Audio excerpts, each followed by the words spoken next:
ආයිබෝවන් සියලුම දෙනාට ඔන්න එහෙනම් අදත් මම ඔයාලත් එක්ක ගිණුම් කරන සමීකරණ පාඩමේ උසස් පෙළ ප්‍රශ්න පත්‍රයක් එක්ක තමයි අද ආවේ. අද අපි සාකච්ඡා කරන්න යන්නේ 2019 උසස් පෙළ විභාගයේදී ගිණුම් කරන විභාගයේදී ඔයාලට ආව ගිණුම් කරන සමීකරණ ගැටලුව. අපි කලින් වීඩියෝ එකෙන් සාකච්ඡා කරා 2020 අවුරුද්දේදී ඔයාලට ඇවිල්ලා තිබ්බ ගිණුම් කරන සමීකරණ ගැටලුව. මම හිතනවා එතන ගැළපීම් වල ඔයාලට ප්‍රශ්නයක් නොවෙන්න ඇති. මම පැයක් පුරාවට ඔයාලට හොඳට ඒකේ ගැළපිල්ල වෙන වෙනම ඔයාලට සාකච්ඡා කරා. එහෙනම් අදත් බලාපොරොත්තු වෙනවා ඒ වගේම 2018 ගිණුම් කරන සමීකරණයට ඇවිල්ලා තියෙන ඔයාලට ගැටලුවේ සියලුම ගැළපීම් සවිස්තරාත්මකව ඔයාලත් එක්ක සාකච්ඡා කරන්න. එහෙනම් අපි පටන් ගමු ගැළපීම් ටික සාකච්ඡා කරන්න. ඔන්න එහෙනම් මම මෙතනදී පේපර් එක අරගෙන තියෙනවා ඔයාලට ඔන්ලයින් ඩවුන්ලෝඩ් කරගන්න පුළුවන් ඕන වෙලාවකදී. නැත්නම් මම හිතනවා දැනටමත් විභාගයට මුහුණ දෙන්න ඉන්න කට්ටිය හැටියට ඔයාලගව උසස් පෙළ පේපර් එක තියෙනවා කියලා. අපි එහෙනම් බලමු ගාන කියවලා ඉවර වෙලා මම කලින් පේපර් එකේදී ඔයාලට ගොඩක් දේවල් කියලා දුන්නා. ඒ දේවල් බලපු නැති කට්ටිය ඉන්නවනම් ගිහිල්ලා බලන්න. මෙතනදී මම ඔයාලට නැවතත් මතක් කරන්නම්. ඔයාලට කියන්න තියෙන එකම කාරණේ තමයි මේ ගැළපීම් එච්චර අමාරු නෑ. මේ ගැළපීම් බොහොම පහසුයි. ඒ දේවල් ඔයාලා හරියට කලබල වෙන්නේ නැතුව ගැළපීම කියවලා ඉවරලා තමයි මේ දේවල් වලට පිළිතුරු සපයන්න ඕනේ. මම ප්‍රශ්නය පළවෙනියෙන්ම ඔයාලට කියලා ඉන්නම්. මෙතනදී කියනවා කමල් විසින් 2018 4 දින ව්‍යාපාරයක් ආරම්භ කරන ලදී. මෙම ව්‍යාපාරය 2019 3:31 දිනට කෙටුම්පත් මූල්‍ය ප්‍රකාශනවල උපුටා ගන්නා ලද ශේෂයන් පහත දී ඇත. මෙතනදී මම ඔයාලට පැහැදිලි කරලා දෙන්නම්. මෙන්න මේ මෙතනදී මම ඔයාලට පැහැදිලි කරලා දෙන්නම් මේ මොකද්ද මේ මෙතනදී කියලා තියෙන්නේ කියලා. කමල් විසින් 2018 4 දිනට ව්‍යාපාරයක් ආරම්භ කරන ලදී. මේ ව්‍යාපාරය 2019 3:31 දිනට කෙටුම්පත් මූල්‍ය ප්‍රකාශන වලින් උපුටා ගන්නා ලද ශේෂයන් පහත දී ඇත. ඔයාලා ගිණුම් කරන ඉදිරියට කරගෙන යනවා නම් මෙතනින් එහාටත් accounts වලින් තමයි ඔයාලා මං හිතන්නේ බලාපොරොත්තු වෙනවා ඉදිරියට යන්න කියලා. එතකොට මෙතනදී කියන්නේ කෙටුම්පත් කියන්නේ draft account. ඒ කියන්නේ අපි ගිණුමක් කියන්නේ final account එක. ඒ කියන්නේ account එක අවසන් කරන්න කලින් ගිණුම් set එක. ඒ කියන්නේ account set එක හදලා ඉවරලා අපි අවසාන බාර දෙන්න කලින් අපි ගාව තියෙන account set එක. ඒ කියන්නේ draft account එකක් විදිහට අපි ගහන account එක තමයි මෙතනදී කියන්නේ. ඒ කියන්නේ ආකෘතියක් වගේ. ඒ කියන්නේ ආකෘතිය නෙවෙයි. මෙතනදී කියන්නේ අවසාන ප්‍රතිඵලය දෙන්න කලින් අපි ගාවසේ තියෙන account එක තමයි මෙතනදී කියන්නේ ගිණුම කියලා තමයි මෙතනදී කියන්නේ. ඒ වගේ ශේෂ අපිට දීලා තියෙනවලු මෙතන කියන්නේ. එතකොට අවසාන ශේෂ මෙතන දීලා තියෙන්නේ පාද ශේෂයන් උපුටා ගන්න ලදී. මේ අවුරුද්ද පුරාට ඔන්න අපිට 2020 ගානේදී අපිට තිබ්බේ එක්තරා මාසයකට තමයි තිබ්බේ. මෙතනදී කියන්නේ අපිට සම්පූර්ණ අවුරුද්දකට විස්තර තමයි. එතකොට ඒ කියන්නේ කාල පරිච්ඡේදය දීලා තියෙන්නේ සම්පූර්ණ අවුරුද්දක් ඇතුළත වෙච්ච දේවල්. දේවල පිරිත උපකරණ පිරිවැයට තොගය ඊට පස්සේ වෙළඳ ලැබිය යුතු දෑ, කලින් ගෙවූ කුලිය, මුදල් ශේෂය වෙළඳ ගෙවිය යුතු දෑ, උපචිත වියතම් ලද අත්තිකාරම් 2019 3:31ට අවසන් වර්ෂයේ සඳහා ලාභය දීලා තියෙනවා. 2018 4 දිනෙන් හඳුනා දුන් ලාභ හඳුනා දුන් ප්‍රාග්ධනය මෙතනින් 6000ක් විතර දීලා තියෙනවා. කියන්නේ ආරම්භක ප්‍රාග්ධනය දීලා තියෙනවා. මේ ආයතන ආරම්භ කරලා තියෙන්නේ 2018 අප්‍රේල් මාස 1 වෙනිදා. එතකොට මේක ගිණුම් වර්ෂය අවසන් වුණාට පස්සේ මෙයාලා ගිණුම් සියලුම දේවල් හදලා ඉවර වෙලා ඒ කියන්නේ ගිණුම ගහලා ඉවර වෙලා තමයි අවසාන ශේෂ ටික තමයි අපිට මෙතනින් දීලා තියෙන්නේ. නමුත් 2020 ගැටලුවට ඔයාලා ගිහිල්ලා බලන්න එතන හාත්පසින්ම වෙනස් එකක් තිබ්බේ. එතන අපිට තිබ්බේ මාසයක් ඇතුළත තිබ්බ ගිණුම් වලදී තිබ්බ තොරතුරු තමයි. එතකොට ප්‍රාග්ධනයේ ලාභය වගේ දේවල් එතනදී අපිට ලැබිලා තිබ්බේ නැහැ. ඒක නිසා මම නම් හිතන්නේ මෙතනදී ආදායම් ප්‍රකාශනයක් අපිට හදන්න තියෙනවා කියලා. මෙතන කියන ව්‍යාපාරයේ සියලුම මුදල් ගනුදෙනු බැංකුවේ ජංගම ගිණුම මගින් සිදු කරනු ලබයි. 2019 3:31 දිනෙන් අවසන් වර්ෂය සඳහා කෙටුම්පත් මූල්‍ය ප්‍රකාශන පිළියෙල කිරීමේදී පහත අයිතම සැලකිල්ලට ගෙන නොමැති බව හෙළිදරව් පසුව හෙළි වේ. ඒ කියන්නේ පහත දීලා තියෙන ගැළපීම් වලින් තියෙන අයිතම ගිණුම සකස් කරනකොට මෙයාලා අරගෙන නැහැ කියලා තමයි කියන්නේ. මග ඇරලා කියලා කියන්නේ. මම ඔයාලට කලින් එකේදී කිව්වා වගේම මෙතනදිත් මම ඔයාලට කියන්නේ අවශ්‍ය වන්නේ කියන කොටස ඔයාලා අවබෝධ කරගෙන ඉවරලා මේ ගානට ගියොත් ගොඩක් හොඳයි. මෙතනදී කියන්නේ අංක 1 සිට 10 දක්වා අයිතම් වල බලපෑම ගිණුම් කරන සමීකරණය භාවිතා කරමින් පෙන්눔 කර එක් එක් අගයන් ඉදිරියෙන් වැඩි වේ නම් ධන ලකුණද අඩු වේ නම් ඍණ ලකුණද සඳහන් කරන්න. 2020 ප්‍රශ්න පත්‍රයේදීත් ඔන්න ඔයාලගෙන් කියලා තිබ්බා මේ විදිහටම වැඩිවීම අඩුවීම සඳහන් කරන්න කියලා තියෙනවා. සාමාන්‍යයෙන් අපි ගිණුම් කරන සමීකරණ ගන්න හදනකොට ඒ දේ අපි යොදා ගන්නවා.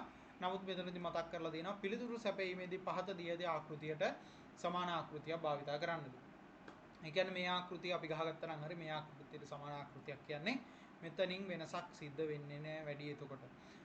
එතකොට මෙතනදී තියෙන්නේ අපිට යොදාගත්ත නැති. ඒ කියන්නේ මෙයාලා ගිණුම් කටයුතු සිද්ධ කිරීමේදී කියන්නේ අවසාන ගිණුම සකස් කිරීමේදී යොදාගත්තේ නැති ශේෂයන් අරගෙන ඒකේ තිබ්බ වැරදි.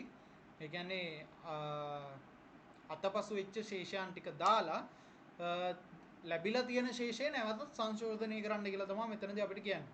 ඔයාලට පේනවා මෙතනදී අපිට ආරම්භක ශේෂ ටික දීලා තියෙනවා. ඔන්න අපි බලමු මෙතනදී අපිට දීලා තියෙන විදිහටම 6000 ඊට පස්සේ සමා වෙන්න 15ට ගියා වැඩි 6580 ලදාතිකාරම් 2400 එතකොට මේ විදිහට අපිට අවසාන ශේෂ ටික මෙතනදී දීලා තියෙනවා.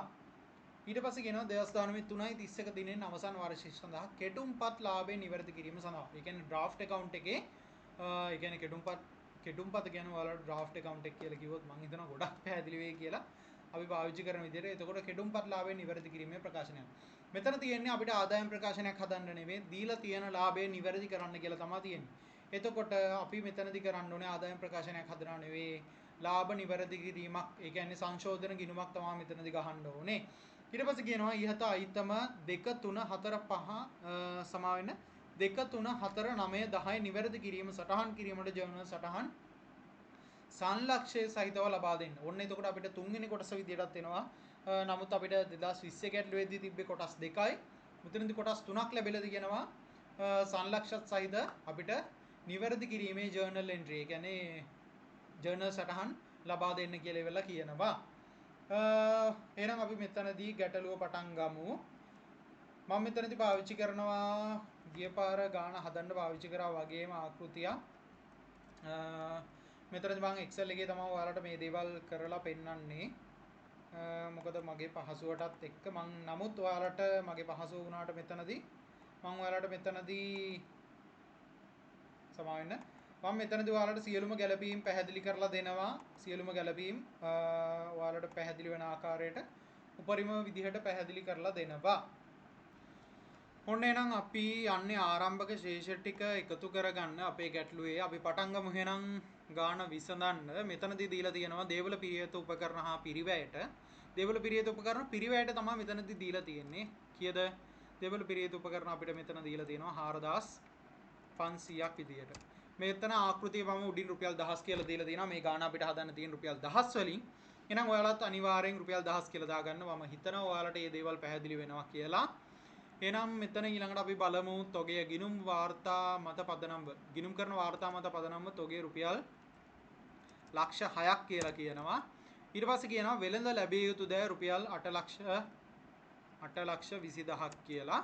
ඊට පස්සේ කියනවා මෙතනදී කලින් ගෙවූ කුලිය 4,80,000ක් විදියට මෙතනදී අපිට පේනවා.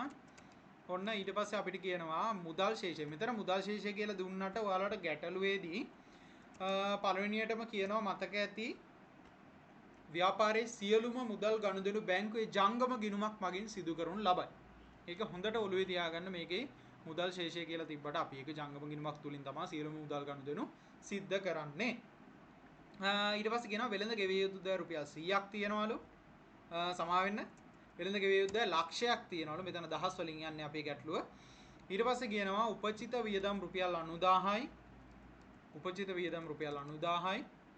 ඊට පස්සේ ලද අත්තිකාරම් 2,40,000යි. 2,40,000යි. ඊට පස්සේ මෙතනදී කියනවා 2019 3.31 දිනෙන් අවසන් වර්ෂය සඳහා ලාභය 5,80,000යි. නමුත් මෙතනදී ඔයාලට ප්‍රාග්ධනයේ විදියට ලබලා දීලා තියෙන සාමාන්‍යයෙන් අපි කරන්නේ ප්‍රාග්ධනය. ඒ කියන්නේ අපේ වර්ෂයක ලාභය කියන්නේ අපි ඒක ප්‍රාග්ධනයට ඇඩ් කරලා තියෙන්න ඕනේ. ඒක තමයි අපේ හිමිකම්. හිමිකම් වෙන්නේ ප්‍රාග්ධනයේ ලාභය. ඒ කියන්නේ ප්‍රාග්ධනයට ලාභය එකතු කරපුවම නැත්නම් ප්‍රාග්ධනයට ආදායම එකතු කරලා වියදම් ටික අඩු කරපුවම. මේක ඔයාලා දන්න කාරණයක්. ගිණුම් කරන සමීකරණය කියන එක. එතකොට මෙතනදී කියන්නේ 2018 4.1 දිනට තිබ්බ ප්‍රාග්ධනය තමයි අපිට රුපියල් ලක්ෂ සමා වෙන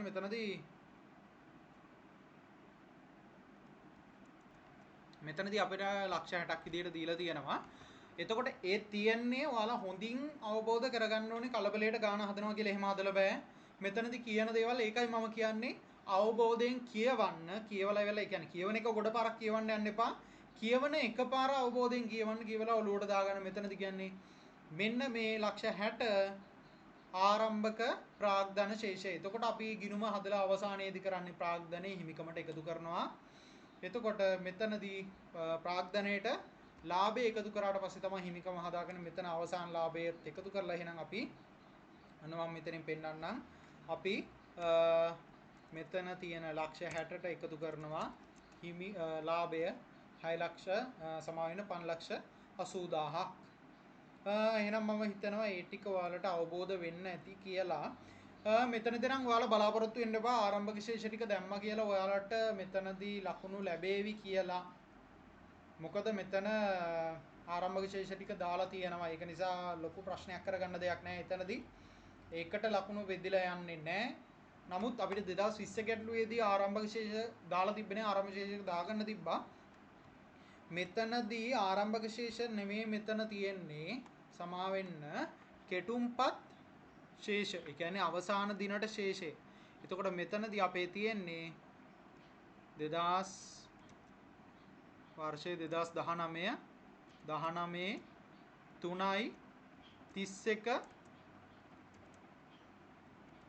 දිනට ශේෂය තමයි මෙතනදී අපිට දීලා තියෙන්නේ. මම හිතනවා ඒක ඔයාලට අවබෝධ වෙන්න ඇති කියලා. මෙතන ආරම්භක ශේෂය නෙවෙයි.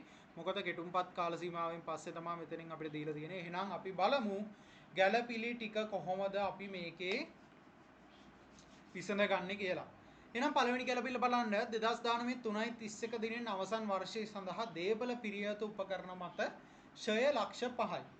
එතකොට ගිණුම හදනකොට අපි සාමාන්‍යයෙන් ෂය ගණනය කරන්නේ ගිණුම හදලා අවසානයේදී. ඔයාලා ගිණුම් කටයුතු සිද්ධ කරනවා. ඒ කියන්නේ ගිණුම් කරුවෙක් වෙනවා නම් අවසානයේදී ඔයාලට මේවා ගිණුම් පිළිබඳව ඒ අංශයෙන් යනවා නම් ඔයාලට මේවා ගැන ලොකු අවබෝධයක් ලබා ගන්න පුළුවන්. මේක මාර ඉන්ටරෙස්ටිං පාත් එකක්. එහෙනම් ඉතින් මට කියන්න තියෙන්නේ ඔන්න මෙතනදී අපිට කියන 2019 3.31 දිනෙන් අවසන් වර්ෂය සඳහා දේපල පිරියද උපකරණ මත ෂය ලක්ෂ 5යි. එතකොට මේ ලක්ෂ 5 ඇඩ් කරලා නැහැ මේකට. එහෙනම් අපි දේපල පිරියද උපකරණ මත ෂය මේකට දාගන්න ඕනේ. මේවා සාමාන්‍ය සරල ගැටලු. දේපල පිරියද උපකරණ මත ෂය දාගත්තාම ඔන්න අපේ වෙන්නේ මෙතන තියෙන පිරිවැයට අපේ පිරිවැය අඩු වෙනවා. මෙතනදී අපේ පිරිවැය අඩු වෙනවා. මම ඒක දාගන්න ඍණ විදියට මට පහසු වෙන විදියට මෙතන. ඔන්න එතකොට පිරිවැය ප්‍රමාණය එතකොට ෂය මෙතනින් අඩු වෙනවා. එතකොට ගිණුම් කරන කාල පරිච්ඡේදය තුල දේපල පිරියද උපකරණවල කරන ලද ෂය අපේ ව්‍යාපාරයේ වියදමක් අදාළ කාල පරිච්ඡේදයට අදාළව තියෙන ෂය ප්‍රමාණයේ වියදමක් නිසා අපේ හිමිකමත් අඩු වෙනවා. කීයකින්ද අඩු වෙන්නේ? හිමිකම අඩු වෙනවා ලක්ෂ 5කින්. ඔන්න හිමිකම ලක්ෂ 5කින් අඩු වෙනවා. ඊට පස්සේ කියනවා 2019 මාර්තු මාසයේ සඳහා ප්‍රදර්ශනාගාරයේ කුලිය රුපියල් 80000ක් කලින් ගෙවූ ගිණුමෙහි ඇතුළත් කර ඇත. මෙතනදී කියන්නේ හොඳින් අවබෝධ කරගන්න 2019 මාර්තු මාසයේ සඳහා ප්‍රදර්ශනාගාරයේ කුලිය. එතකොට 2019 මාර්තු මාසයේ ප්‍රදර්ශනාගාරයේ මාර්තු මාසයේ කුලිය කියන්නේ ඒ කියන්නේ මේ ගිණුම් කාලච්ඡේදයට අදාළ කුලී ප්‍රමාණයක්. එය රුපියල් 80000ක් කලින් ගෙවූ කුලී ගිණුමෙහි ඇතුළත් කර ඇත. ප්‍රදර්ශනාගාරයේ කුලිය රුපියල් 80000යි. මාර්තු මාසයේ කුලිය. එතකොට මේ කුලිය මෙයාලා දාලා තියෙනවලු කලින් ගෙවූ කුලී ගිණුමේ. එතකොට ඒක අපි ඉදිරියට ගෙවූ කුලියක් නෙමෙයි. මාර්තු මාසේ මාර්තු 31 කියන්නේ අදාළ ගිණුම් කාලච්ඡේදයට අදාළ කුලියක්. එහෙනම් ඒ වියදම මොකද වෙන්න ඕනේ? මේ කාලච්ඡේදයට අදාළ විදිහට අපි මාරු කරගන්න ඕනේ.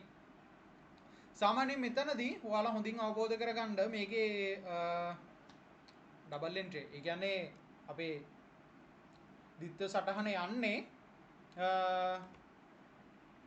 අපි ඉදිරියට ඒ කියන්නේ අපේ ඉදිරියේදී ඉදිරියට කළ වියදම් අපි ඉදිරියට කළ වියදම් අදාළ කාල පරිච්ඡේදයට ඉස්සරහට කරපු වියදම් නැත්තම් කලින් ලද ආදායම් අපි ගිණුම් කාල පරිච්ඡේදයේ ආදායමක් වියදමක් විදියට ගන්නෑ. ඔයාලා ආදායම් වියදම් පිළිබඳව අවබෝධ කරගන්නකොට ඒ කියන්නේ ආදායම් වියදම් පිළිබඳව මතක තියාගන්න විදිය මතකද? ඒ තමයි මොකද්ද? යම්කිසි ආදායමක් උපයා ඇද්ද?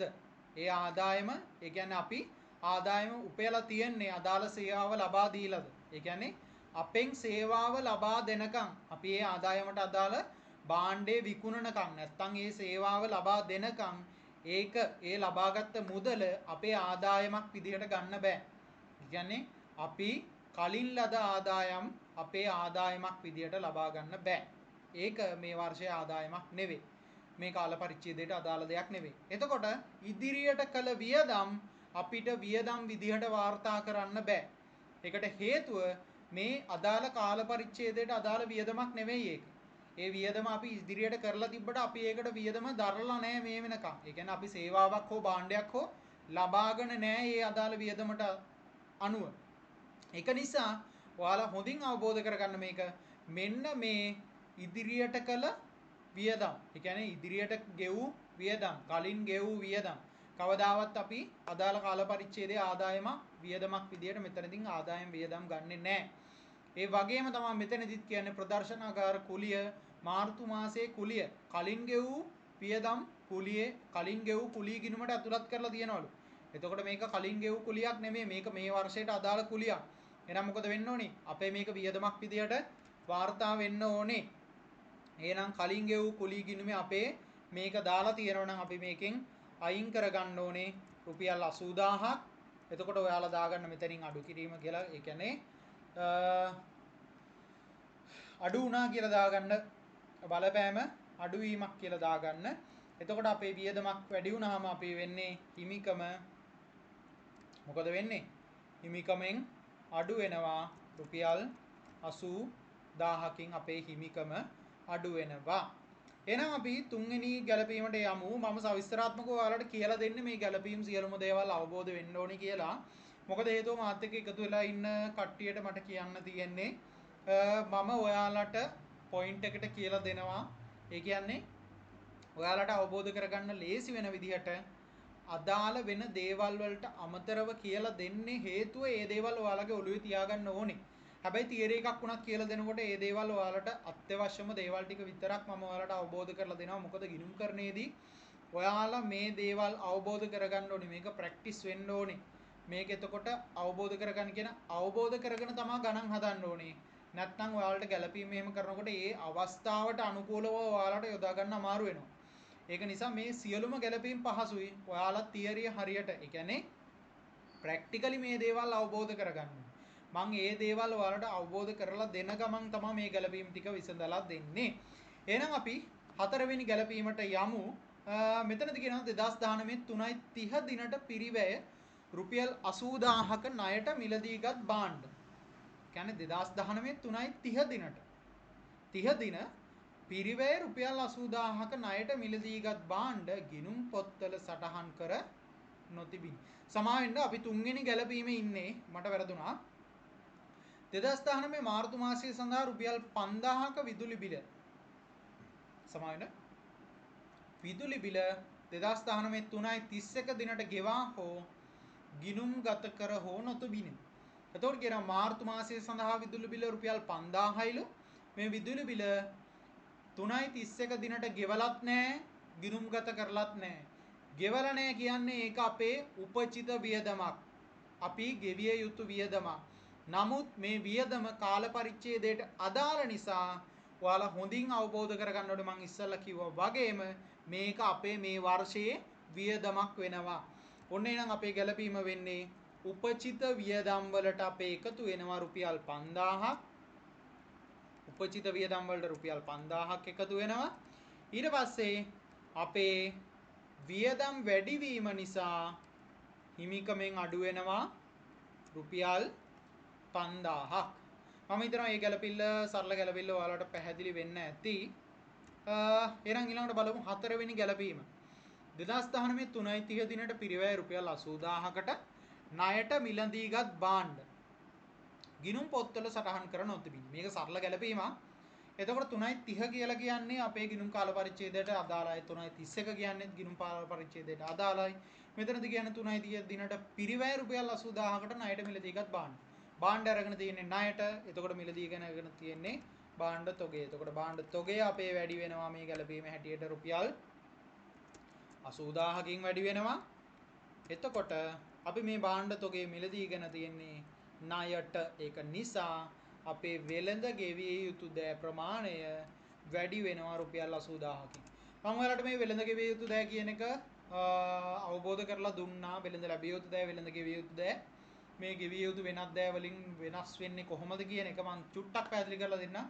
වෙළඳ ගෙවිය යුතු දෑ කියන්නේ අදාළ ව්‍යාපාරයේ ප්‍රධාන ක්‍රියාවලියට සම්බන්ධව ඔයාලා මොන හරි දෙයක් භාණ්ඩයක් හෝ සේවාවක් ලබා ගන්නවා නම්, ඒ කියන්නේ ඒක මෙහියුම් ක්‍රියාවලියට අදාළ දෙයක් නම් අන්න එතකොට ඒක තමයි ඔයාලගේ වෙළඳ ගෙවිය යුතු දෑ. ඒ කියන්නේ වෙළඳ ණය ගැතියන් ණය හිමියන් ඇති වෙන්න තියෙන බලපෑම. එහෙනම් මම හිතනවා ඔයාලට ඒ ගැළපීම පැහැදිලි වෙන්න ඇති කියලා සරල ගැළපීමක්. එතකොට මෙතනදී කියනවා 2019 3:31 දිනට පිරිවැය ලක්ෂ 2ක භාණ්ඩ ලක්ෂ 4ක අත්පිට මුදලට විකිණීම. මම ඔයාලට කඩින් කඩ මේක අවබෝධ කරලා දෙන්නම්. 2019 3:30 දිනට පිරිවැය ලක්ෂ 2ක භාණ්ඩ. ඒ කියන්නේ 3:30 කියන්නේ ගිණුම් කාලචේදයට අදාළයි. එතකොට ලක්ෂ 2ක භාණ්ඩ ලක්ෂ 4ක අත්පිට මුදලට විකිණීමට ගිණුම් පොත්වල සටහන් කර නොතිබිනි. ඒ කියන්නේ මෙයාලා පිරිවැය ලක්ෂ 2ක් භාණ්ඩ විකුණලා තියෙනවා ලක්ෂ 4කට. එතකොට ඔයාලට සරලවම තේරෙනවා මේකේ ලක්ෂ 2ක ලාභයක් තියෙනවා. අනික විකුණලා තියෙන්නේ අත්පිට මුදලට. එතකොට කෙසේ වුවද මේ සඳහා ලද චෙක්පත 2019 4:1 දින බැංකුවේහි තැන්පත් කර තිබුණි. එතකොට මෙතනදී කියනවා ලැබුණු මුදල 4:1 දින තමා බැංකුවේ තැන්පත් කරලා තියෙන්නේ. ලද චෙක්පත 4:1 දිනද බැංකුවේ තැන්පත් කර තිබුණා. මම මෙතනදී අවබෝධ කරලා දෙන්න කැමති ඔයාලට දෙයක්. මම මෙතන ගැළපීම දානකොට ඔයාලට දෙයක් කියලා දෙන්නම්. ඔයාලා දන්න සරල දෙයක් මේක. ඒක නිසා මේ ගැන වැඩි හිතන්න එපා. මෙතනදී කියන්නේ ඔන්න ලක්ෂ 2ක් පිරිවැය වූ තොගය අපි විකුණනවා. එතකොට අපේ තොගය අඩු වෙනවා ලක්ෂ 2කින්. මම මේක අඩු වීම විදියට දාගන්නම් මගේ පහසුවට. ඊට පස්සේ ඔන්න ඔයාලට පේනවා මෙතනදී අපේ ලාභයේ වැඩිවීම. එතකොට අපේ ලාභය වැඩි වෙනවා ලක්ෂ 2කින්. මොකද අපි ලක්ෂ 2ක භාණ්ඩ විකුණන්නේ ලක්ෂ 4කට. එතකොට ලක්ෂ 2කින් අපේ ලාභය වැඩි වෙනවා. ඒ වගේම ඔයාලා කියන්න ඕනේ මෙතනදී මොකද්ද වෙන්නේ? මුදල් වලට තියෙන බලපෑම. ඔයාලා මෙතනදී රවට්ටන්න තමයි මේ දේ කරන්නේ. ඒ දේ ඔයාලා කලබලයි මේ අවස්ථාවේදී. කලබල වෙන්න එපා. මෙතනදී කරන්න තියෙන්නේ හොඳින් අවබෝධ කරගන්න 4:1 දින කියලා තිබ්බට මෙතනදී කියන්නේ මොකද්ද? මුදල් වලින් නෙවෙයි සියලුම ගනුදෙනු සිද්ධ වෙන්නේ බැංකුවේ ජංගම ගිණුම හරහා. එතකොට මෙයාලට ලැබෙන්නේ මෙතනදී ලැබෙන්නේ චෙක්පතක්. ඒ චෙක්පත ලැබෙන්නේ අපි විකුණන දවසේම. මොකද කරන්නේ? මෙතනදී කියන්නේ අත්පිට මුදලට විකුණනවා. 3:30 දින අත්පිට මුදලට විකුණනවා. ඒ කියන්නේ චෙක් එක හම්බ වෙනවා 3:30 දින. ඔයාලට චෙක් එක හම්බුන ගමන් මොකද කරන්නේ? ඔයාලා ලාච්චුව අරගෙන ඔන්න ලාච්චුවට දාගන්නවා. ඒ කියන්නේ ඔයාලගේ මුදල් පොතට ඇතුළත් කරගන්නවා. බැංකුවේ තැන්පත් කරන දිනේ ඔයාලට අදාළ වෙන්නේ නැහැ. බැංකුවේ රියලයිස් වෙන දිනයත් ඔයාලට අදාළ වෙන්නේ නැහැ. මොකද ඔයාලගේ ළඟට මුදල් ඇවිල්ලා ඉවරයි. මුදල් හෝ චෙක් අපිට ලැබුණ ගමන් අපි කරන්නේ මොකද්ද? අපේ තියෙන ලාච්චුවට දාගන්නවා. නැත්තම් ඔයාලගේ සේප්පුවට දාගන්නවා. ඒ කියන්නේ ඔයාලට මුදල් ලැබිලා තියෙන්නේ. මේක ඔයාලා කෙලින්ම ගිහලා බැංකුව ගිණුමේ දාන්නේ නැහැ. නමුත් ඔයාලා ගාවට මුදල් ලැබිලා තියෙන නිසා මෙතනදී ඔයාලා දාගන්න ඕනේ මොකද්ද? ඔයාලගේ මුදල් වල වැඩිවීම ලක්ෂ 4යි. ඔන්න එතකොට ලක්ෂ 4කින් මුදල් වල වැඩිවීම සිද්ධ වෙනවා. ඊට පස්සේ අපි බලමු මෙතනදී අපිට කියනවා ඊළඟ ගැළපීම මොකද්ද? පිරිවැය රුපියල් 40000ක තොග අයිතමය වර්ෂයේ තුලදී විනාශ වූ අතර ඔන්න එනම් තොගයක් විනාශ වෙලා තියෙනවා. එම අයිතමේ විකිණිය හැකි තත්ත්වයක නොතිබිනි. කියන්නේ මේ අයිතමය විකිණීමට පුළුවන් තත්ත්වයක තිබිලත් නැහැ. කෙසේ වුවද මෙම අයිතමය පිරිවැයට 2019 3:31 දින තොගේ ඇතුළත්ව තිබුණු අතර ඒවාට උපලබ්ධි අගයක් නොවිය. එතකොට මෙතනදි කියන්නේ මොකද කියන්නේ හොඳින් පැහැදිලි කරගන්න පිරිවැය රුපියල් 40000ක තොගා හිතමේ වර්ෂය තුලදී මොනවද වෙලා තියෙන්නේ විනාශ වෙලා තියෙනවා. මේක විකිණිය හැකි තත්ත්වයකත් නැහැ. එතකොට 2019 3.31 දිනේ අපි තොගේ දානකොට මොකද වෙන්නේ? මෙතනදී අපි තොගේ වාර්තා කරලා තියෙනවා. නමුත් අපි මොකද කරන්න ඕනේ? මේක ගිණුම් කාල පරිච්ඡේදයට කලින් වෙච්ච දෙයක්. ඒක නිසා මෙන්න මේ තොගේ අපි ඉවත් කරන්න ඕනේ. තොගේ තිබූ අතර ඒවාට උපලබ්ධි වී අගයක් නොවිය. එහෙනම් අපි මොකද කරන්න ඕනේ?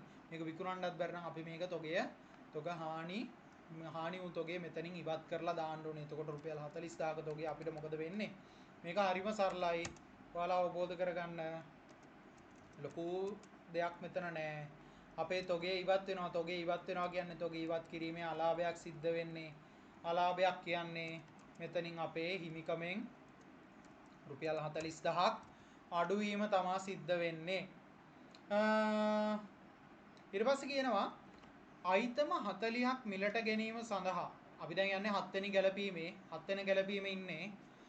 අයිතම 40ක් මිලට ගැනීම සඳහා ගනුදෙනුකරුවෙකු විසින් ඇණවුමක් ඉදිරිපත් කරන ලදී. අයිටම් 40ක් ගන්න මෙයාලා ඇණවුමක් ඉදිරිපත් කරලා තියෙනවලු. සමාවෙන්න. එම භාණ්ඩවල විකුණුම් මිල 2,40,000ක් වූ අතර භාණ්ඩවල විකුණුම් මිල පිරිවැය නෙමේ 2,40,000ක් වූ අතර මෙම මුදල වර්ෂය තුලදී ලැබී ඇත. එතකොට ඇණවුමක් ඉදිරිපත් කරලා තියෙනවා ගනුදෙනුකරුවෙක්. භාණ්ඩවල විකුණුම් මිල 2,40,000යි. මේ මුදල වර්ෂය තුලදී තමයි ලැබිලා තියෙන්නේ. මෙම මුදල ලද අත්තිකාරම් ගිණුමේ සටහන් කර ඇත. ඔන්න ලද අත්තිකාරම් ගිණුමේ මෙන්න මේ 2,40,000. ඒ කියන්නේ ලද අත්තිකාරම් කලින් ලද අත්තිකාරම් ගිණුමේ 2,40,000 තියනවලු. ඒ කියන්නේ ලද අත්තිකාරම් කියන්නේ අපේ වගකීමක්. මෙම කෙසේ වුවද මෙම අයිතම් වලින් අඩක් පමණක් 2019 3.31 දින වන විට ගනුදෙනුකරුට බෙදා හැර ඇති අතර ඒවායේ පිරිවැය 80000කි. ඔන්න බලන්න කලින් ලද ආදායම 2,40,000ම තියෙනවා අපි ගාව. එතකොට මොකද වෙන්නේ? කලින් ලද ආදායම අපි ගාව 2,40,000ක් තියෙනවා. සමාවෙන්න මට වැරදුනා. මෙතනදී අපේ කලින් ලද ආදායම විකුණුම් මිල 2,40,000 අපේ 2,40,000 කලින් ලද ආදායම තියෙනවා අපි ගාව. එතකොට ඒක පිරිවැය නෙමෙයි තියෙන්නේ. ඊට පස්සේ මෙතනදී කියනවා අපි නමුත් වර්ෂය තුලදී ඒ කියන්නේ ගිණුම් කාල පරිච්ඡේදයේ තුලදී භාණ්ඩ බෙදා හරින්නේ පිරිවැය රුපියල් 80000ක විතර භාණ්ඩ පමණයි. එතකොට මෙම බෙදා හැරීමට අදාළ කිසිදු සඳහනක් තබා නොමැත. ඉතිරි භාණ්ඩ බෙදා හැරිය යුත්තේ ඉදිරි වර්ෂය තුලදී. ඔන්න එහෙනම් ඔතනදී ඔයාලට පැහැදිලි වෙනවා හොඳටම මෙතනදී භාණ්ඩවල පිරිවැයවත් භාණ්ඩ කලින් ලද ආදායමවත් මෙතනින් ඉවත් කරලා නැහැ. ඒ කියන්නේ කිසිදු ගැළපීමක් සිද්ධ කරලා නැහැ. එහෙනම් ඔන්න මෙතනදී අවබෝධ කරගන්න ඕන දෙයක් තියෙනවා. ඔයාලට මොකද්ද විකුණුම් පිරිවැය දීලා තියෙනවා. නමුත් විකුණුම් මිල දීලා නැහැ. ඔයාලට මෙතනදී ඒක හදාගන්න වෙනවා ගැළපීම. කිසි ප්‍රශ්නයක් නැහැ ගැළපීම දීලා තියෙනවා. අපි ගැළපීම මෙතනදී මෙහෙම කරගමු. ඔන්න ඔයාලා මෙතන මෙහෙම පළවෙනියෙන්ම කරගන්නකෝ. තොගේ පිරිවැය අඩු වෙනවා. ඔන්න රුපියල් 80000කින් තොගේ පිරිවැය අඩු වෙනවා. මොකද අපේ 80000ක තොගේ විතරයි අපි පළවෙනියෙන්ම මෙයාලට ලබා දෙන්නේ. 80000ක තොගේ අඩු වුණාට පස්සේ මෙන්න මේ ලද අත්තිකාරමෙන් අඩු වෙන ප්‍රමාණය අපි බලා ගන්න ඕනේ. ඒ කියන්නේ අපි ලද අත්තිකාරමෙන් කොච්චර ප්‍රමාණයක්ද කපාගන්නේ. කොහොමද ඒක හොයාගන්නේ? ඔයාලට හොයාගන්න පුළුවන් 2,40,000ක. ඒ කියන්නේ 2,40,000ක අයිතම මෙතන තියෙනවා 40ක්. එතකොට 2,40,000ක් තමයි අපේ විකුණුම් මිල විදිහට මෙතනද ලැබෙන්නේ. එහෙනම් ඔයාලට කියන්නේ අයිතම් වලින් හරි අඩක් පමණක් කියනවා. එතකොට 2,40,000න් හරි අඩක් කියලා කියන්නේ කීයද? රුපියල් 1,20,000ක් තමයි අපේ මොනවද කරන්නේ? භාණ්ඩ තොගය අපි ලබා දෙන්නේ. කියන්නේ විකුණුම් මිල විදියට යාලට 2,40,000ක් අපි කියලා තියෙනවා. එතකොට සම්පූර්ණ තොගයෙන් අපි යවන්නේ හරි අඩක්. එයාට පිරිවැය වෙන්නේ රුපියල් 80000ක්. එහෙනම් එයාට විකුණුම් මිල තමා 240000 ඔයාලට බෙදලා ගන්න පුළුවන් දෙකෙන්. හරි අඩක් නිසා. එතකොට මෙතනදී අඩු වෙනවා 1,20,000ක් අඩු වෙනවා ලද අත්තිකාරම් වලින්. එතකොට ඔයාලට පේනවා මෙතනදී අපි 1,20,000ක් මුදල් ලැබෙනවා. නමුත් අපේ භාණ්ඩ තොගේ පිරිවැය වෙන්නේ, ඒ කියන්නේ අපි ලබා දුන්න භාණ්ඩ තොගේ පිරිවැය වෙන්නේ රුපියල් 80000යි. අන්න එතකොට ඔයාලට පැහැදිලි වෙනවා මෙතනදී අපි ලාභයක්, ශුද්ධ ලාභයක් ලබනවා රුපියල් 40000ක ලාභයක් ලබනවා. එහෙනම් ඔන්න අපේ ලාභයේ වැඩිවීම නිසා හිමිකමේ වැඩිවීම වෙනවා රුපියල් 40000ක්. ඔන්න එහෙනම් ඊළඟ ගැලපීම 8 වෙනි ගැලපීම අපි ඉන්නේ 2019 3/28 කාල පරිච්ඡේදයට අදාළයි. දින ණයගැතියෙකුගෙන් රුපියල් 20000ක චෙක් පතක් බැංකුව විසින් දින ණයගැතියෙකුගෙන් ලද චෙක් පතක් ණයගැතියෙකුගෙන් ලැබිලා තියෙනවා 28 වෙනිදා රුපියල් 20000ක චෙක් පතක් බැංකුව විසින් 2019 3/31 දින අගරු කර ඇති බව 2019 4/3 ලද බැංකු ප්‍රකාශනයෙන් හෙළිවිය.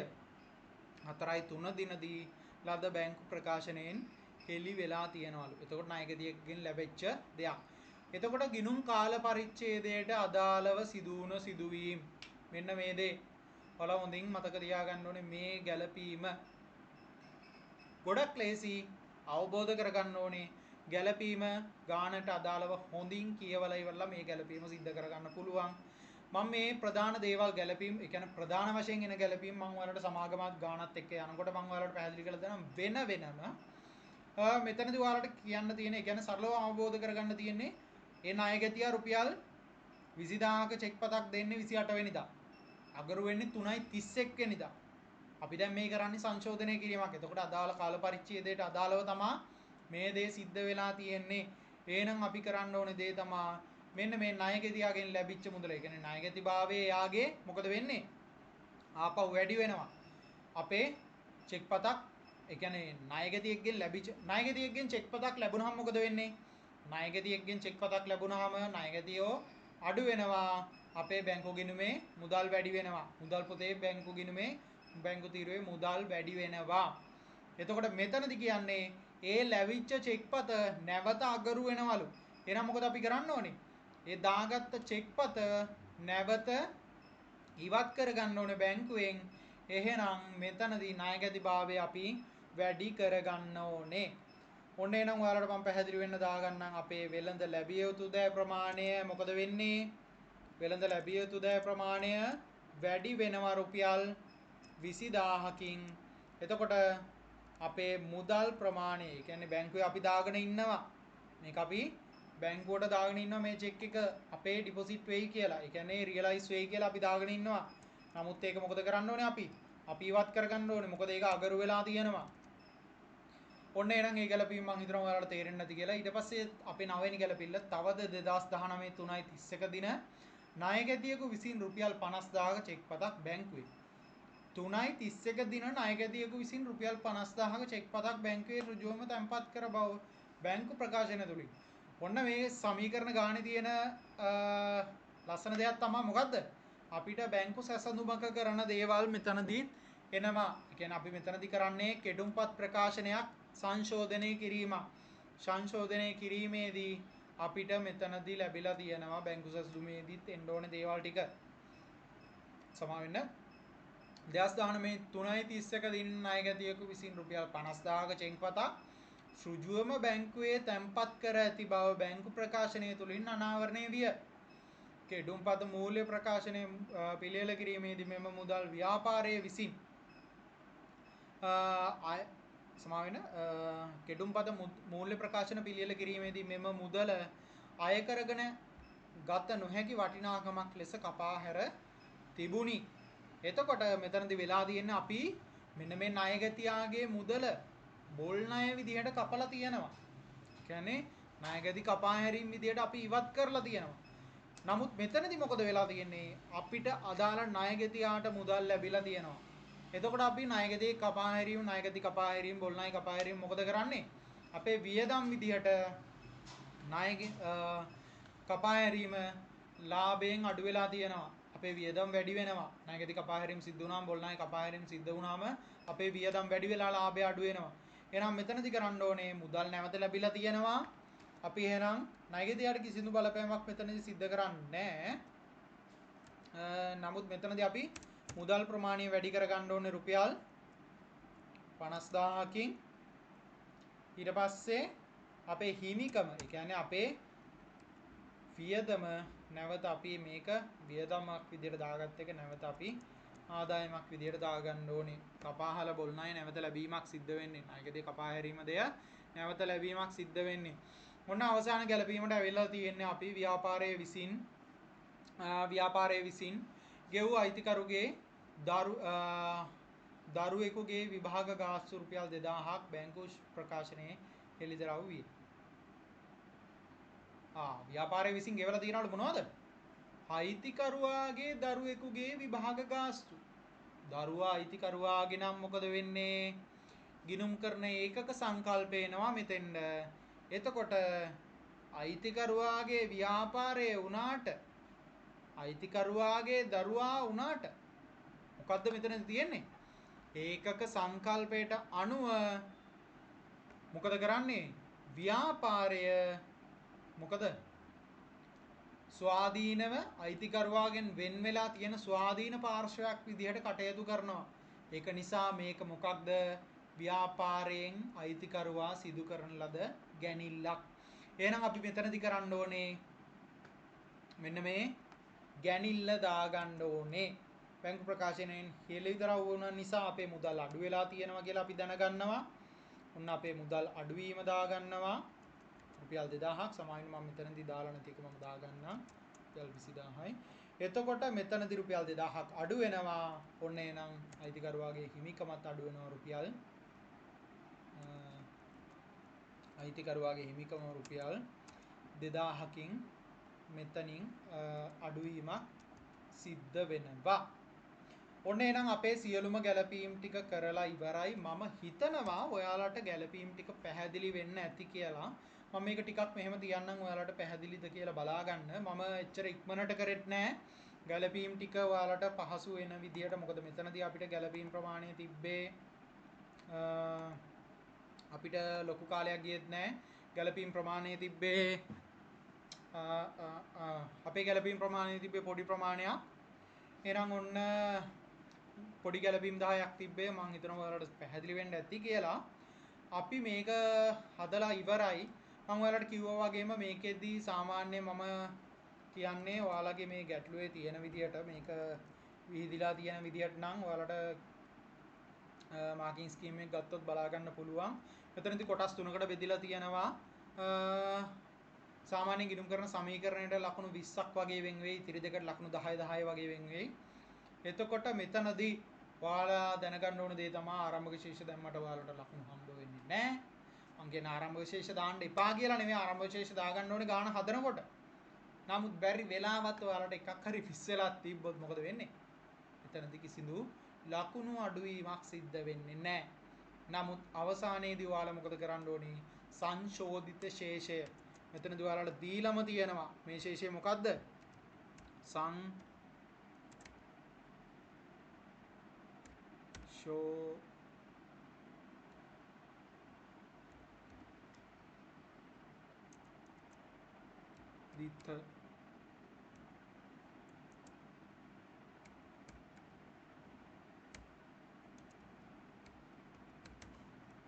සංශෝධිත ශේෂය අපිට හම්බ වෙලා තියෙනවා. අපිට ලැබිලා තියෙනවා ඔන්න. මම ඔයාලට මේක පැහැදිලි වෙන විදියට පොඩ්ඩක් කලර් කරන්නම්. ඔන්න ඔයාලට සංශෝධිත ශේෂය ලැබිලා තියෙනවා. එහෙනම් අපි බලමු මේ ගානේ දෙවෙනි කොටසට අපි හිමීට අවතීර්ණ වෙමු. මේකට වැඩි කාලයක් ගන්න නැතුව මෙතනදී කියනවා 2019 3:31 දිනෙන් අවසන් වර්ෂය සඳහා කෙඩුම්පත් ලාභේ නිවැරදි කිරීමට දක්වන ප්‍රකාශනයක් සකස් කරන්න. මේක එච්චර අමාරු දෙයක් නෙමෙයි. ඔයාලා දන්නවා ලාභේ නිවැරදි කිරීමේ ප්‍රකාශන බැංකු සැසඳුම් ප්‍රකාශන ඔයාලා හදනවා ගොඩක්. එතකොට ලාභේ නිවැරදි කිරීමේ ප්‍රකාශනය. මෙතනදී ආදායම් ප්‍රකාශනයක් නෙමෙයි හදන්න තියෙන්නේ. ලාභේ නිවැරදි කිරීමේ ප්‍රකාශනයක්. එතකොට මෙතනදී අපිට හදන්න තියෙන්නේ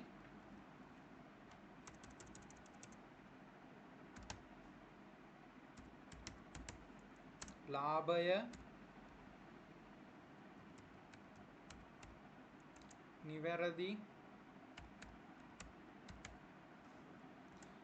නිවැරදි කිරීමේ ප්‍රකාශනයක් හදන්න තියෙනවා.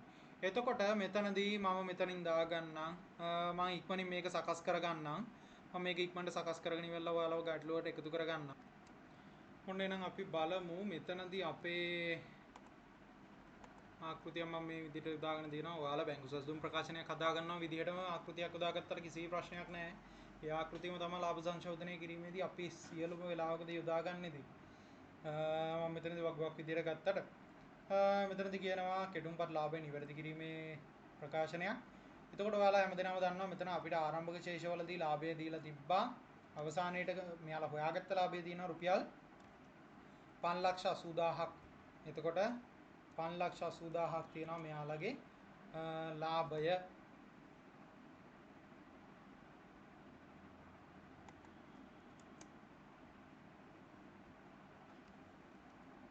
මෙයාලගේ ලාභය තියෙනවා 5,80,000ක්. මම ඔයාලට ඉලක්කම් වඩාත් හොඳින් පේන්න පොඩ්ඩක් දාගන්නම්.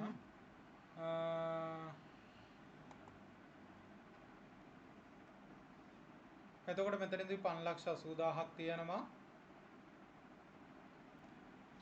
ඔන්න එහෙනම් අපි ඉතියේ මෙතන ගැටුම්පත් ලාභය නිවැරදි කරන එකේ එතකොට අපි බලමු කොහොමද මේක කරන්න කියලා. මෙතන ගැළපිල්ල තියෙනවා. අපිට එතකොට කෙටුම්පත් ලාභයේ විදියට අපි 5,80,000ක් ගත්තා. අරගෙන ඉවරලා මෙතන කරන්න තියෙන්නේ අපි කරන ලද නිවැරදි කිරීම සියලුම දේවල් ගන්න එක මෙතෙන්ද. එතකොට ගැළපිලි ටික ඉක්මනට අපි දාගෙන යන්න තියෙන්නේ. ඔයාලගේ මෙහෙම කරන්නත් පුළුවන්. ලාභයට ගත්ත ශේෂය කියන්නේ දැන් මෙතනදී ඔයාලා වෙනස්ක සමීකරණයේදී ලාභයට සිද්ධ වෙච්ච බලපෑම ලාභයට ඒ කියන්නේ හිමිකමට සිද්ධ වෙච්ච බලපෑම හරියටම ලාභය වැඩි වුණාද ඒ කියන්නේ මොකද වුනේ කියලා ගැළපීමට මෙතනින් ඔයාලට ඉක්මනට කල්පනා කරගන්න මතක් කරගන්නත් පුළුවන්. නැත්නම් මේක ගාන හදාගෙන යන ගමන් දාගත්තා නම් තමයි මම ඔයාලට කියලා දෙනකොට මෙහෙම කරාට ඔයාලා ගහගන්න ඕනේ ඔන්න සමීකරණයේ කෙලින්ම සියලුම දලාකෘතිය ගහගෙන ඉවරලා කෙටුම්පත් ලාභය හදන එකත් ගහගෙන ඉවරලා ඊට පස්සේ ඔයාලා කාලේ ඉදිරි කරගන්න උල්ට කරන්න ඕනේ. මම මේ දේවල් ඔයාලත් එක්ක මම බලාපොරොත්තු වෙනවා ගණන් මේ විදිහට හදන්න කාලේ දීලා ඉවරලා ඔයාලට. නමුත් මෙතනදී මම ඔයාලට පැහැදිලි කිරීමක් කරන නිසා මෙහෙම කරමු. ඊට පස්සේ ඔයාලා ජර්නල් එන්ට්‍රි ටික කියන්නේ සටහන් ටිකක් දාගන්න ඕනේ සංලක්ෂණත් එක්ක මේ විදිහටම දාගන්න ඕනේ. ඒත් එක්කම කොහොම වුණත් කමන්නේ අපි බලමු මෙතනදී කොහොමද අපේ මෙතනදී තිබුද්ද වෙච්ච වෙනස කියලා. එතකොට මෙතනදී ලාභයට සිද්ධ වෙච්ච බලපෑම පළවෙනි ගැලපීම මෙතනදී මාර්තු මාසය සඳහා අවසන් වර්ෂයේ දේවල් පිරිත උපකරණ ශ්‍රය ලක්ෂ 5යි. එතකොට මෙතනදී දේවල් පිරිත උපකරණ ශ්‍රය නිසා ලාභය මොකද උනේ? ශ්‍රය නිසා ලාභය අඩු වුණා. මම මෙතනදී ඔයාලට දාන්නම්. අපි ගැලපිල්ල මම ඔයාලට පැහැදිලි කරලා දෙන්නම්. ඒක පහසුයි කියලා මම හිතනවා.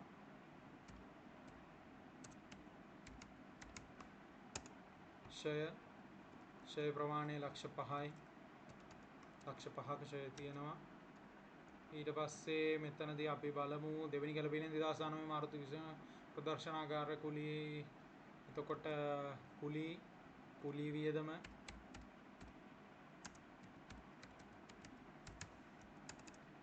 වියදම රුපියල් 80000යි. ඔන්න හඳුනා නොගත් කුලිය රුපියල් 80000යි. අපි ඊට පස්සේ බලමු මෙතන 2019 මාර්තු මාසය සඳහා විදුලි බිල ගෙවා හෝ ගිණුම්ගත කර නොතිබිණි. එතකොට ඔතන විදුලි බිල තිබ්බ රුපියල් 5000යි. ඔන්න විදුලි බිල අපිට තියෙනවා රුපියල් 5000ක්. ඊට පස්සේ හතරවෙනි ගැලපිල්ලේ 80000ක ණයට මිලදීගත් භාණ්ඩ ගිණුම්පත්වල සටහන් කර නොමැති. ඒකේ ලාභයට බලපෑමක් වෙන්නේ නැහැ. එතනදී 2019 පිරිවැය ලක්ෂ 2ක භාණ්ඩ ලක්ෂ 4ක අත්පිට මුදලට විකිණීමෙන් ගිණුම් පොත්වල සටහන් කර නොතිබිනි. එතකොට මෙතනදී විකිණීමෙන් ලද ලාභය, ඒ කියන්නේ භාණ්ඩ විකුණුම් මත ලබ්ධ ලාභය භාණ්ඩ විකිණීමේ ලාභය භාණ්ඩ විකිණීමේ ලාභය මෙතන තියෙනවා ලක්ෂ 2ක්. ඔන්න ආදායමක් විදියට අපිට එතන අඳුර ගන්න පුළුවන් වුණා. ඊට පස්සේ මෙතන කියනවා පිරිවෙන් 40000ක තොගයක වර්ෂයේ විනාශ වුණා. එතකොට තොග හානි වූ තොග ලාභය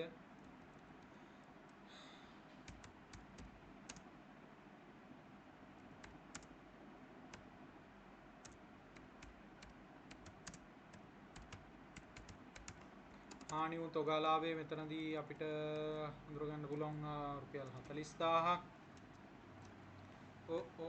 සමා වෙන්න ඕන මම දාලා තියෙනවා මෙතනදී වැරදි කමන්නේ ඕක ආකෘතිය හදාගත්තට මම කලබලයට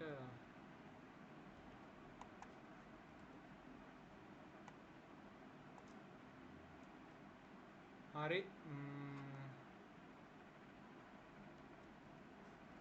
අපි එතකොට මේ විදිහට ගත්තාම ඔන්න බලමු ඊට පස්සේ අපිට ගැළපිල්ල අපි දැන් මෙතනදී අයිතම 40ක් මිලදී ගැනීම සඳහා මෙතන එතකොට 2,40,000යි මෙතනින් ලාභය ආවා අපිට රුපියල්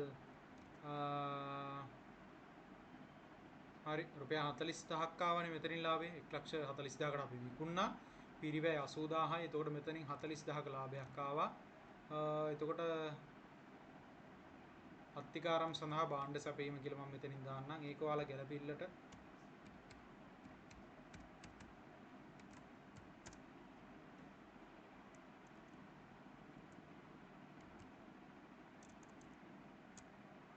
අපි මෙහෙම දාමු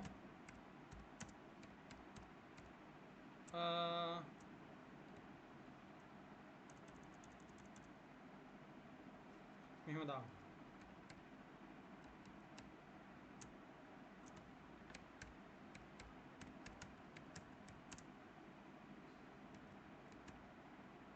අත්තිකාරම් අපි මෙතන දාමු හඳුනා නොගත්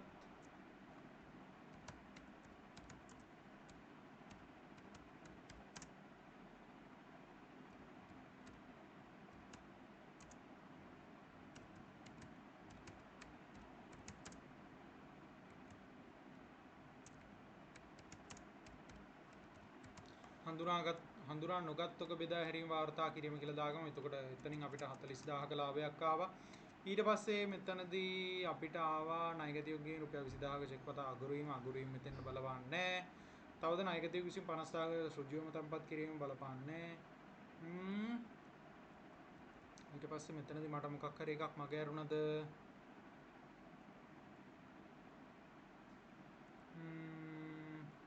පිරිවෙයි අයිතම වර්ෂයේ අයිතම හැකි තත්ත්වයක තිබුණේ. ඊට පස්සේ මෙතනදී කියනවා ව්‍යාපාරයේ විසින්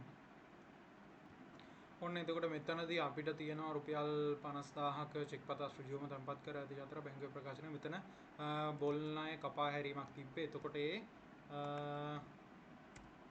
බොල් ණය සඳහා නැවත මුදල් ලැබීම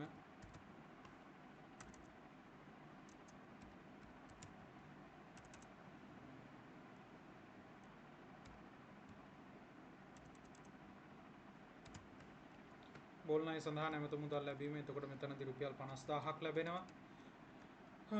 එහෙනම් ගැළපිලි එච්චරයි තියෙන්නේ අපේට ලාභයට බලපෑමක් සිද්ධ වෙච්ච. ඕනනම් අපි බලමු මෙතනදී සම්පූර්ණ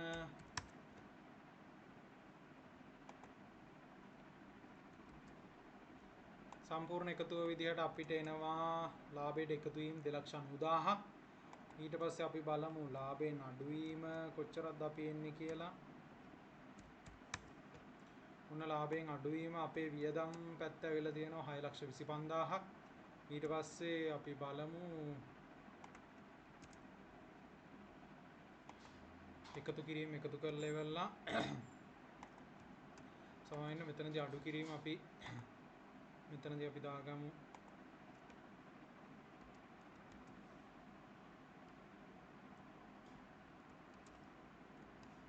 මේ විදිහට දාගමු මේක ඔයාලට පැහැදිලි වෙන්න මෙහෙම වරහන් ඇතුළේ දාලා පෙන්නන්න. ඔන්න අපිට එතකොට එනවා නිවැරදි කරන ලද ශුද්ධ ලාභය 2,45,000ක් විදිහට. එහෙනම් අපි බලමු ඊළඟට අවසානයේටම අපිට කියලා තියෙන කොටසෙන් මොකද කරන්න තියෙන්නේ කියන එක. මෙතනදී කියනවා අයිතම 2 3 4 6 සහ 10 නිවැරදි සමාවෙන 9 සහ 10 නිවැරදි කිරීම සටහන් කිරීම සඳහා ජර්නල් සටහන් සංලක්ෂය සහිතව ලබා දෙන්න කියලා කියනවා. එතකොට මෙතන අයිතම 2 3 4 9 10 මම මෙතන එතකොට ඔයාලට ආකෘතිය ගහගෙන ඉවරලා දාලා පෙන්නන්න. ඔන්න එතකොට එහෙනම් අපි බලමු මේකෙදි කොහොමද අපේ ගැළපීම් ටික වාර්තා කරන්නේ කියලා සංලක්ෂයන් සහිතව කියන්නේ දිත්ත සටහන් ටික පොදු ජර්නලයට අපි දාගන්නේ කොහොමද කියලා බලමු. අපිට කියනවා දෙවෙනි ගැළපීම බලමු. නැවත වාරයක් අපි මම ඔයාලට කියලා දෙන්නම්. මාර්තු මාසයේ සඳහා ප්‍රදර්ශනා කාලයේ කුලිය රුපියල් 80000ක් කලින් ගෙවූ කුලිය ගිණුමේ ඇතුළත් කර ඇත. එතකොට මෙතනදී නිවැරදි කිරීම විදිහට අපි කරන්න ඕනේ කලින් ගෙවූ කුලිය මොකද කරන්න ඕනේ? මාර්තු මාසයේ සඳහා ප්‍රදර්ශනාගාරයේ කුලිය කලින් ගෙවූ කුලිය ගිණුමේ තියෙනවා. කලින් ගෙවූ කුලිය ගිණුමෙන් අපි ඉවත් කරගන්න ඕනේ. ඒ කියන්නේ කලින් ගෙවූ කුලිය ගිණුම කියන්නේ අපේ වත්කමක් විදියට තියෙන්නේ. ඒකෙන් අපි ඉවත් කරගෙන අපේ වියදමක් විදියට දාගන්න ඕනේ. එතකොට මෙහෙම කරන්න පුළුවන් ඔයාලට අපි හර කරගන්න ඕනේ. ඒ කියන්නේ අපේ වියදම් ගිණුම හර කරගන්න ඕනේ. ඒ කියන්නේ ලාභ ගිණුම තමයි මෙතනදී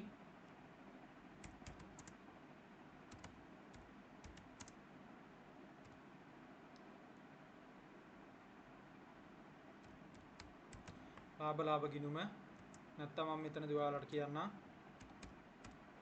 මේ විදිහට දාගන්න කුලී වියදම්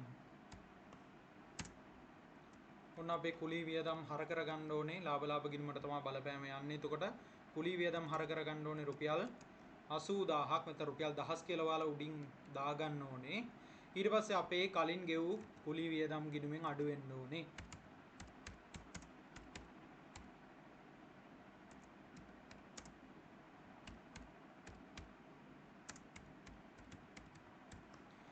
ඔන්න කලින් ගෙවූ කුලී වියදම් ගිණුමෙන් අපේ එහෙනම් බැර වෙන්න ඕනේ. හර වෙලා තිබ්බ ගාන බැර වෙන්න ඕනේ.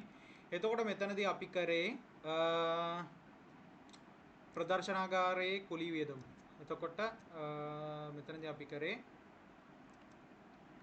මම මේකේ සංලක්ෂය මේ විදිහට දාන්නම්. කලින් ගෙවූ කුලී වියදම් තුල ඇතුළත්ව තිබූ කලින් ගෙවූ කුලී වියදම් තුල ඇතුළත්ව තිබූ මාර්තු මාසයට අදාළ කුලී වියදම නිවැරදිව පොත්වල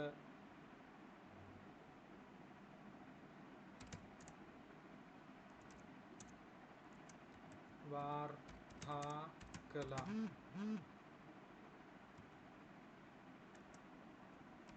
එතකොට මෙතනදී කියනවා කලින් ගෙවූ කුලී වියදම් තුළ ඇතුළත්ව තිබූ මාර්තු මාසයට අදාළ කුලී වියදම නිවැරදිව පොත්වල වාර්තා කරා. සංලක්ෂයෙන් කියවෙන්නේ මෙහෙමයි. ඔයාලා ගිණුම්කරණයෙන් ඉදිරියට යනකොට මෙන්න මේ සංලක්ෂය කියන දේ ඔයාලට ගොඩක් බලපෑමක් ඇති කරනවා.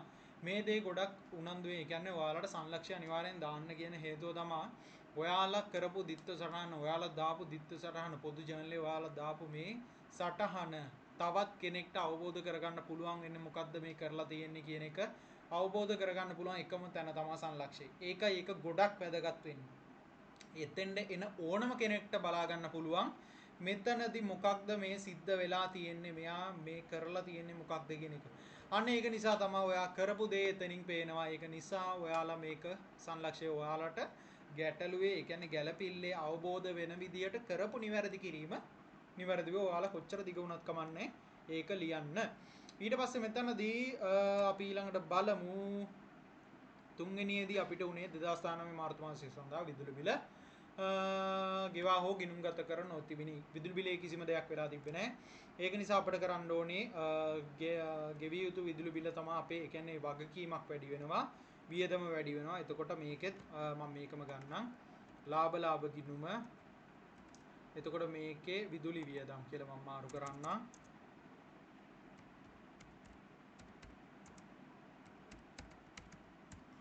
ඔන්න විදුලි වියදම් විදුලි වියදම් විදුලි වියදම් නෙමෙයි සමා වෙන්න විදුලි වියදම් ප්‍රමාණය එතකොට මොකද වෙන්නේ වියදම් ප්‍රමාණය වැඩි වෙනවා ලාභය අඩු වෙනවා එතකොට වියදම් කියන්නේ හර සටහනක් වැටෙන්නේ අපිට ඊට පස්සේ ගෙවී යුතු විදුලි ගාස්තු ගිණුම නැත්නම් උපචිත විදුලි ගාස්තු ගිණුම උපචිත විදුලි ගාස්තුව එහෙනම් නැත්නම් අපි කියමු උපචිත විදුලි වියදම් ඔන්න උපචිත විදුලි වියදම් ගිණුම එතකොට ඔයාලගේ උපචිත විදුලි වියදම් ගිණුම කියන්නේ වගකීමක් මේක ගෙවන්න ඕනේ ගෙවලා ඉවර කරන්න ඕනේ මේ වියදම අයිති වෙන්නේ මොකේද මේ වියදම අයිති වෙන්නේ ජංගම මොකද්ද ජංගම වගකීම් යටතේ තමයි අයිති වෙන්නේ කියන්නේ අවුරුද්දකට වඩා කෙටි කාලච්ඡේදයේදී ලබන මාසය තුලද අපි ගෙවන්න ඕනේ එතකොට මෙතනදී අපි දාගමු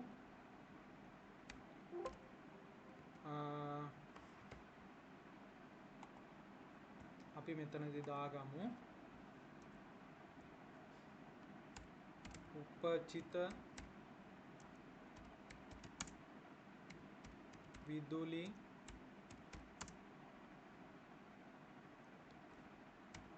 වියදම්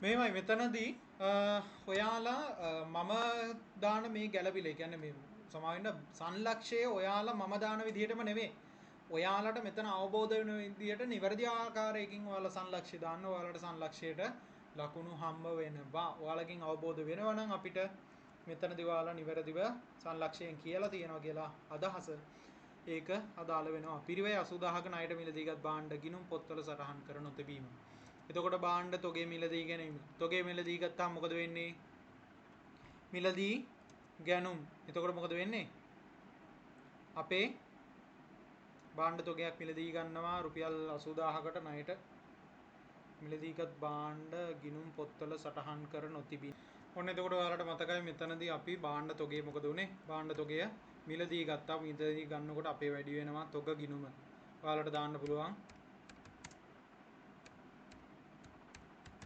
තොග ගිණුම හර කරගන්න පුළුවන් ඔයාලට ඔයාලගේ තොගේ වැඩි වෙනවා රුපියල් 80000යි එතකොට ඊට පස්සේ ඔයාලට මොකද කරන්න පුළුවන් තොග ගිණුම හර කරගෙන ඉවරලා ඔයාලා මේක ණයට තමා මිලදී ගන්න. එතකොට ඔයාලගේ භාණ්ඩ තොගයක් මිලදී ගන්න. ඒ තොගය ඔයාලා විකුණුම් ඒ කියන්නේ ක්‍රියාවලියට යොදා ගන්න තමා ගන්නෙ.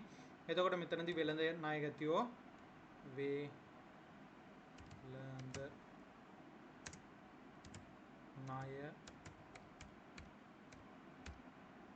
වෙළඳ ණය ගැතියොන්ට තමයි බලපාන්නේ මේක අකුරු වල විසිට් මේකක් කරගන්න එපා මොකද මේ මට ඉක්මනට මේක ඔයාලට පැහැදිලි කරලා දෙන්න ඕනේ හින්දා කාලය ගොඩක් යනවා එතකොට අපි ගැළපෙලිවලට ලොකු කාලයක් ගත්ත නිසා මෙතෙන් පොඩි වෙලාවක් යනවා මෙතනදී කියන්නේ අපි දාගමු මෙතනදී වාර්තා මෙහෙම දාගමු වාර්තා නො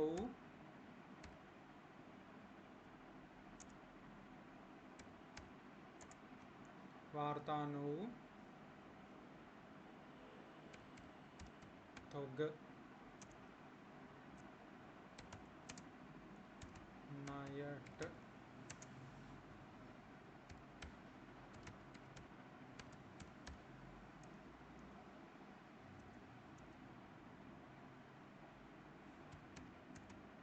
මිලදී ගැනීම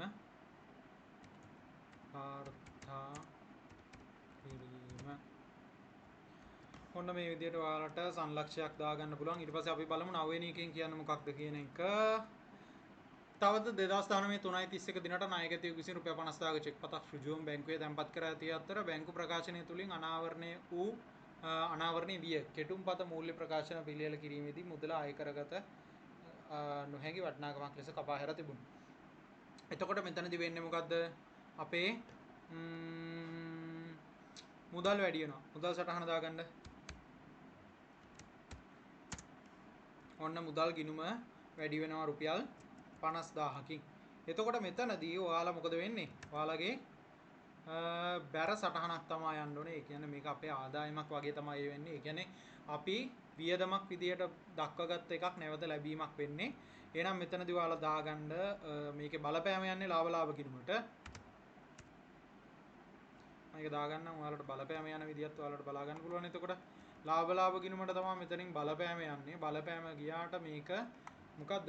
බොල් ණය ආපසු ලැබීම. බොල් ණය ආපසු ලැබීම.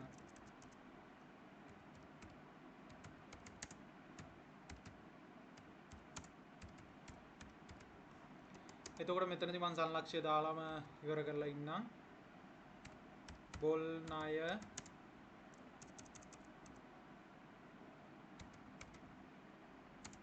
ආපසු ලැබීම වාර්තා. ඔන්න බොල් ණය ආපසු ලැබීම වාර්තා කිරීම තමයි අපි මෙතනදී කරේ. බොල් ණය ආපසු ලැබීම සමාවෙන්න මෙතන 50000යි. ඊට පස්සේ ඔයාලට මෙතනින් අපි 10 වෙනි ගාන අරගෙන තියෙනවා. 10 වෙනි එකේ කියන්නේ ව්‍යාපාර විසින් අයිතිකරුගේ දරුවෙකුගේ විභාග ගාස්තු රුපියල් 2000ක්. බැංකු ප්‍රකාශනයේ මෙතන අයිතිකරුවාගේ දරුවා කියලා කියන්න ඕනේ නැහැ ඔයාලා. ගැන්ලි කියන්නේ මොකද්ද? හිමිකමෙන් අඩුවීමක්. එතකොට හිමිකම් ගිණුම නම් බැර ගිණුමක්. එතකොට හිමිකමෙන් අඩුවීමක් නම් මොකද්ද වෙන්නේ? හර ගැනිලි ඔයාලට හර කරගන්න පුළුවන් රුපියල් 2000ක්. ඊට පස්සේ ඔයාලා මුදල්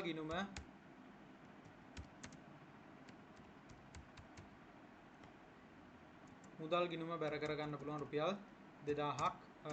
එතකොට මෙතනින් ඔයාලා සංලක්ෂය දාගන්න පුළුවන්. අයිතිකරුගේ ගැනිලි